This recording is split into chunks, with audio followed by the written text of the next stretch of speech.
Assalamualaikum warahmatullahi wabarakatuh. Perkenalkan saya Muhammad Andriani. Di sini saya akan coba mempresentasikan tentang ekonomi makro. Apa sih yang dimaksud dengan ekonomi makro? Ekonomi makro merupakan cabang ilmu ekonomi yang khusus mempelajari mekanisme bekerjanya perekonomian sebagai suatu keseluruhan atau aggregate yang berkaitan dengan pengguna faktor produksi yang tersedia secara efisien agar kemakmuran masyarakat dapat dimaksimumkan. Apabila yang dibicarakan masalah produsen, maka yang dianalisis produsen secara keseluruhan. Demikian halnya jika konsumen, maka yang akan kita analisis adalah seluruh konsumen dalam mengalokasikan pendapatannya untuk membeli barang dan jasa yang dihasilkan oleh perekonomian.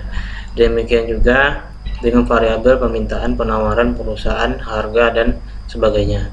Intinya, ekonomi makro menganalisis penentuan tingkat kegiatan ekonomi yang diukur dari pendapatan ekonomi, sehingga makro sering dinamakan sebagai teori pendapatan income theory. Tujuan dan sasaran analisis makroekonomi antara lain itu membahas pertama sisi permintaan aggregate dalam menentukan tingkat kegiatan ekonomi, dan yang kedua pentingnya kebijakan dalam campur tangan pemerintah untuk mewujudkan prestasi kegiatan ekonomi yang diinginkan. Adapun ruang lingkup ekonomi makro itu analisis dalam teori makroekonomi lebih global atau lebih menyeluruh sifatnya dalam makroekonomi. Yang diperhatikan adalah tindakan konsumen secara keseluruhan, kegiatan-kegiatan keseluruhan pengusaha, dan perubahan-perubahan keseluruhan bagian ekonomi. Secara rinci, analisis dalam makroekonomi menerangkan tentang bagaimanakah segi permintaan dan penawaran menentukan tingkat kegiatan dalam perekonomian. Masalah-masalah utama yang selalu dihadapi perekonomian. Peranan kebijakan dan campur tangan pemerintah untuk mengatasi masalah ekonomi yang dihadapi. Isu-isu utama dalam analisis makroekonomi membahas isu-isu penting yang selalu dihadapi dalam suatu perekonomian. Analisis itu berusaha memberikan jawaban kepada pertanyaan-pertanyaan yang dikemukakan, yaitu pertama, faktor-faktor apakah yang menentukan tingkat kegiatan suatu perekonomian. Pertanyaan kedua itu mengapa pertumbuhan ekonomi selalu tidak teguh, dan ketiga, mengapa kegiatan ekonomi tidak berkembang dengan stabil. Yang keempat, mengapa pengangguran dan kenaikan harga-harga selalu berlaku. Di samping pertanyaan yang dikemukakan di atas, makroekonomi juga menerangkan langkah-langkah yang dapat digunakan pemerintah untuk mengatasi masalah-masalah tersebut. Salah satu aspek penting dari ciri kegiatan perekonomian yang menjadi titik tolak analisis dalam teori makroekonomi adalah pandang bahwa sistem pasar bebas tidak selalu dapat mewujudkan. Masalah-masalah ini mengakibatkan dampak buruk bagi masyarakat dan harus dihindari atau dapat dikurangi. Aspek-aspek penting yang dapat dipelajari dalam makroekonomi adalah kebijakan fiskal, yaitu kebijakan pemerintah dalam perpajakan dan penggunaannya. Yaitu kedua, kebijakan moneter, kebijakan pemerintah dalam mengatur penawaran uang dan suku bunga. Dan ketiga, kebijakan ekonomi terbuka. Dari uraian secara ringkas di atas diterangkan bahwa makroekonomi utama yang selalu dihadapi oleh suatu negara dapat dirincikan sebagai berikut. Masalah pertumbuhan ekonomi. Pertumbuhan ekonomi dapat didefinisikan sebagai perkembangan kegiatan dalam perekonomian yang menyebabkan barang dan jasa yang diproduksi dalam masyarakat bertambah. Kemampuan yang meningkat ini disebabkan karena faktor-faktor produksi akan selalu mengalami pertambahan dalam jumlah dan kualitasnya. Investasi akan menambah jumlah barang modal. Teknologi yang digunakan tenaga kerja bertambah akibat perkembangan penduduk dan perkembangan tingkat pendidikan. Masalah ketidakstabilan kegiatan ekonomi. Masalah pengangguran. Pengangguran adalah suatu keadaan di mana seorang yang tergolong dalam angkatan kerja ingin mendapat pekerjaan tetapi belum dapat memperolehnya. Masalah kenaikan harga atau inflasi. Masalah neraca perdagangan dan neraca pembayaran. Kebijakan makroekonomi yang akan dilakukan suatu negara tergantung kepada tujuan yang Yang ingin dicapai, tujuan-tujuan kebijakan makroekonomi dapat dibedakan kepada 5 aspek. Aspek yang pertama itu menstabilkan kegiatan ekonomi, mencapai tingkat penggunaan tenaga kerja penuh tanpa inflasi, menghindari masalah inflasi, menciptakan pertumbuhan yang teguh, mewujudkan kekukuhan neraca pembayaran kurva valuta asing. Masalah ekonomi makro jangka pendek dan jangka panjang. Masalah ekonomi makro jangka pendek yaitu inflasi. Inflasi adalah suatu kondisi di mana terdapat kecenderungan kenaikan harga secara terus-menerus. Dan perlu diketahui juga bahwa inflasi merupakan masalah karena 3 alasan. Alasan pertama itu mengakibatkan pendistribusian pendapatan di antara anggota masyarakat. Dan yang kedua menyebabkan penurunan efisiensi. Yang ketiga menyebabkan perubahan output dan kesempatan kerja dalam masyarakat. Yang kedua itu pengangguran terjadi karena jumlah angkatan kerja melebihi tingkat peluang kerja yang tersedia. Berdasarkan tingkat pengangguran dapat diketahui apakah perekonomian pada tingkat kesempatan kerja penuh atau full employment atau tidak. Ketimpangan neraca pembayaran. Neraca pembayaran adalah neraca yang memuat ikhtisar dari segala transaksi yang terjadi antara penduduk suatu negara dengan penduduk negara lain selama jangka waktu tertentu. Transaksi dalam neraca pembayaran. ekspor dan impor barang dan jasa. Transaksi yang bersifat unilateral, pembayaran transfer dari orang-orang yang tinggal di luar negeri. Bantuan dari luar negeri jika jumlah pembayaran tidak sama dengan penerimaan dari luar negeri, maka terjadi surplus atau defisit. Ketidakseimbangan ini menjadi masalah jika ketidakseimbangan cukup besar, seperti ekonomi mikro. Ekonomi makro juga memiliki permasalahan jangka panjang menyangkut persoalan pertumbuhan di bidang ekonomi. Pada dasarnya, keserasian antara pertumbuhan penduduk, pertambahan kapasitas produksi, tersedianya dana untuk investasi. Jika terjadi keserasian antara ketiga hal di atas, maka pertumbuhan ekonomi sebuah negara akan mengalami kondisi yang optimal. Semoga hal ini dapat terwujud dalam perekonomian Indonesia sehingga kekuatan ekonomi negara kita dapat menjadi lebih baik dari sebelumnya. Variabel-variabel ekonomi makro dan faktor-faktor yang mempengaruhi tingkat konsumsi. Pertama, variabel-variabel ekonomi makro. Ekonomi makro adalah bagian dari ilmu ekonomi yang mengkhususkan mempelajari mekanisme bekerjanya perekonomian secara keseluruhan. Hubungan yang dipelajari adalah hubungan secara kasual atau fungsional antara variabel yang agregatif.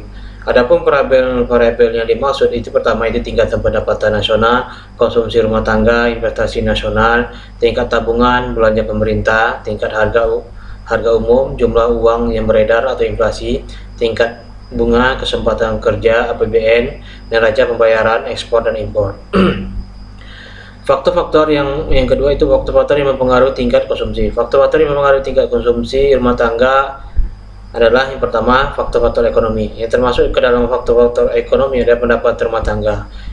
Biasanya makin tinggi pendapatan, makin tinggi konsumsi pun, maka tingkat konsumsinya pun semakin tinggi. Karena ketika tingkat pendapatan meningkat, maka kemampuan masyarakat untuk membeli beraneka ragam kebutuhan konsumsi menjadi semakin besar. Kedua, itu kekayaan rumah tangga. Yang termasuk ke dalam kekayaan rumah tangga adalah kekayaan real, misalnya rumah, tanah, dan mobil. Finansial, deposito, berjangka, saham, dan surat-surat berharga. Kekayaan tersebut dapat meningkat konsumsi karena menambah pendapatan disposable. Ketiga, tingkat bunga atau interest rate. Tingkat bunga yang tinggi dapat mengurangi keinginan konsumsi. Dengan tingkat bunga yang tinggi, maka biaya ekonomi dari kegiatan konsumsi semakin mahal. 4. Perkiraan tentang masa depan. Jika masyarakat memperkirakan masa depan makin baik, maka mereka akan merasa leluasa untuk melakukan konsumsi, sehingga pengeluaran konsumsi cenderung meningkat. Begitu sebaliknya, jika masyarakat memperkirakan masa depan yang makin jelek, maka cenderung mengambil ancang-ancang dengan menekan pengeluaran konsumsi. Yang B, faktor demografi atau kependudukan. Yang termasuk ke dalam faktor-faktor demografi adalah jumlah penduduk. Jumlah penduduk yang banyak akan memperbesar pengeluaran konsumsi secara menyeluruh, walaupun pengeluaran rata-rata per orang atau per keluarga relatif rendah.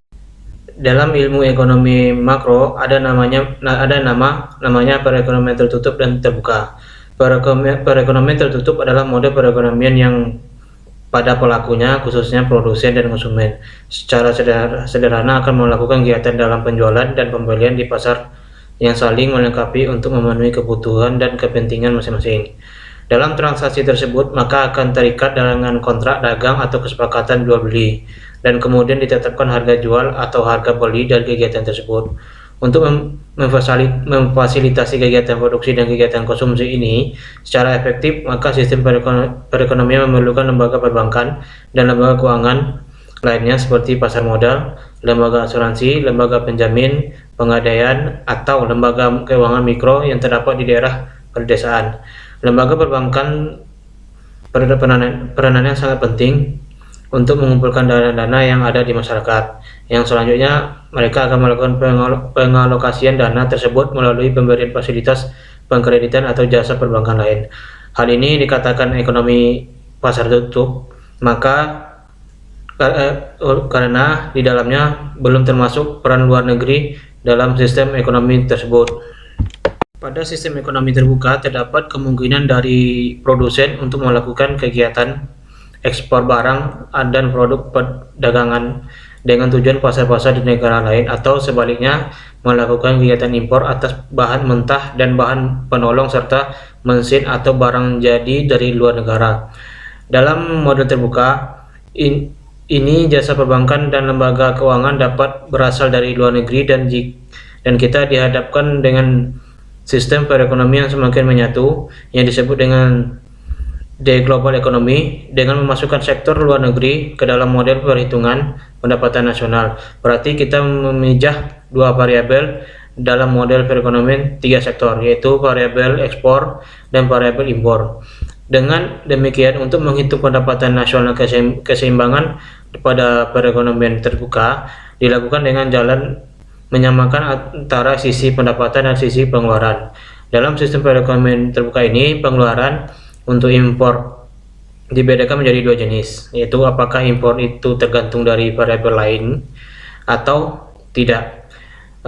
Untuk impor yang nilainya tetap dapat ditulis sebagai M sama dengan M0, di mana M0 adalah besar impor, sedangkan impor yang nilainya tergantung dari kecilnya pendapatan dirumuskan sebagai M0 plus MY, di mana Y adalah pendapatan dan M adalah marginal propensity to import.